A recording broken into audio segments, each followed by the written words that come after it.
দেখুন, 21শে জুলাই গুলি চালিয়েছিল সিপিএম, মারা গিয়েছিল কংগ্রেস, আর উদযাপন করে চলেছিল তৃণমূল কংগ্রেস। এখন সেদিন যিনি গুলি চালানোর অর্ডার দিয়েছিলেন তৃণমূল কংগ্রেস, তাকেই রাজ্যের মন্ত্রী বানিয়েছিল এবং পরবর্তীকালে রাজ্যসভায় পাঠিয়েছিল। তো স্বাভাবিকভাবেই যারা 21শে জুলাইয়ের মঞ্চটাকে পাগলু ড্যান্সের মঞ্চ বানিয়ে দিয়েছিলেন, তাদের তো কোনো নৈতিক বা রাজনৈতিক অধিকার ছিল না 21শে জুলাই পালন করার।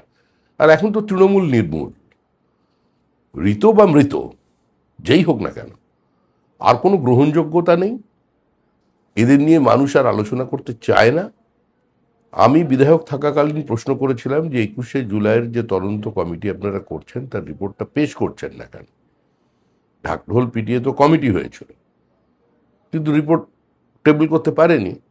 তো আজকে বিজেপি সেটা করে দেখালো, কারণ ন্যায় বিচার বিজেপি দিতে পারে, বিজেপি সরকারই বিচার দেবে।